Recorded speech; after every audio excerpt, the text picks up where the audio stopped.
A software engineer, it isn't all glitz and glamour. What's up everyone, Jossie here, and I really wanted to make this video because I see this trend where people only really talk about the positive aspects of the tech industry and being a software engineer. I myself definitely am guilty of that. I have at least probably a dozen videos where I only really talk about the positive aspects of being a software engineer, which can kind of make the industry and the job itself seem a bit unrealistic. Aspiring software engineers should have a deeper understanding of what the reality is like for software developers, opposed to just these expectations of a six-figure salary and free coffee and snacks at work and being able to bring your dog to work. For one, as someone who desired all of those things, I realized that those are major perks, but there are some not so healthy things that come along with landing that dream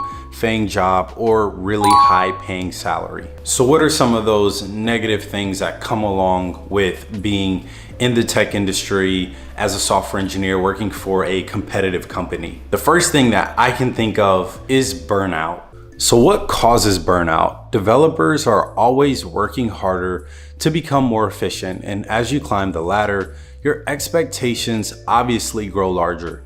You have more meetings, but also have the same amount of programming, which can get overwhelming quickly. For one, your backlog seems like it's a never-ending growing list of bugs and refinement and UI UX work and technical debt that your developer team never gets to because most teams are typically undermanned. There's usually a need for more developers, which is another issue in tech. Also, success gets pretty addicting, especially with all these videos talking about how people are making, $120,000 right out of college. People are making $200,000 in their 20s. It makes you want to make that amount of money as fast as you can. So you jump from company to company and you're working on your skill sets at work, obviously, and then outside of work, you're programming and coding all the time, not building healthy sleep habits. So that's one example of how programming or just the tech industry in general can cause stress and overload, which leads to burnout. That's an example of burnout while you're working in a job as a software engineer. Let's talk about the burnout that people experience before they even start their first day at work. When I was preparing for technical interviews, I seldomly had time for really anything else, which really created this poor quality of life. I was not only programming for my regular job, which was quite difficult at times and demanding, but I also was studying data structures and algorithms, basically a student after 5 p.m., which is a totally different beast.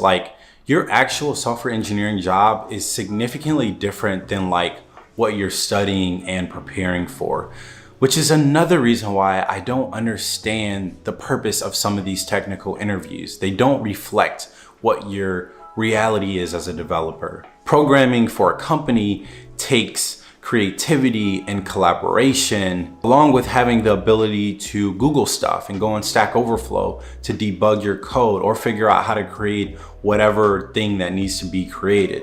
Whereas in an interview, they can ask you any question. So I was studying algorithms and data structures. I was doing at least 2 medium LeetCode questions a day, along with watching Stanford lectures on data structures and algorithms. And I even went as far as doing virtual peer interviews through Pramp, which I definitely recommend. That definitely helped me a ton.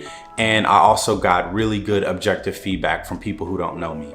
The point that I'm making is applying to a million jobs, because let's just be honest, LinkedIn at this point is just a resume stack, along with preparing for technical interviews, interviewing, and then starting the job can make a lot of people feel exhausted. I know for one that after I finished my interviews, I was like, I don't think I ever want to do a technical interview again. When I was preparing for my technical interviews, it was during the holidays.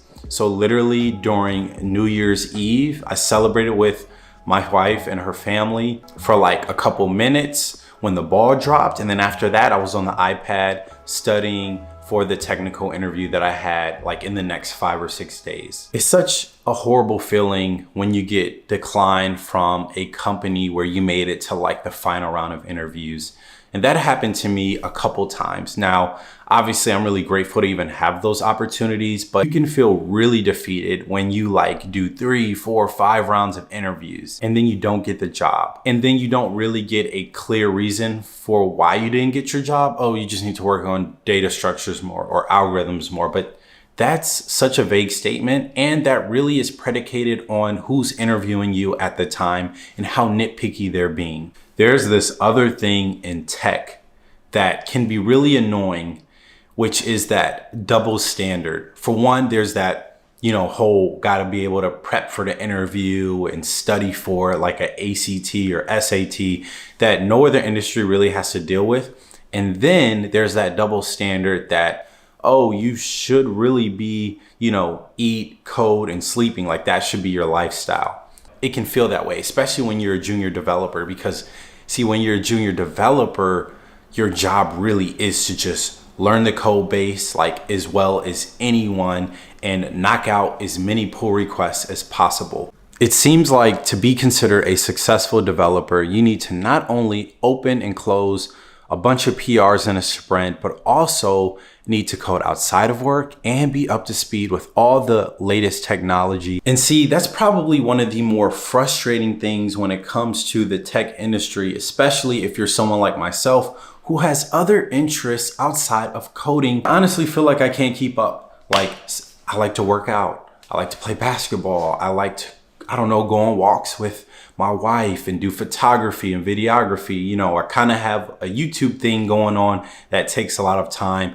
And sometimes I feel like I am not doing enough as a developer. I hear my coworkers talk about all this new technology that they have experience with outside of work and the things that they're doing outside of work. And it makes me feel like I'm slacking, when in reality, I'm not, because what other industry do people expect you to do the same kind of work that you do at work at home for fun?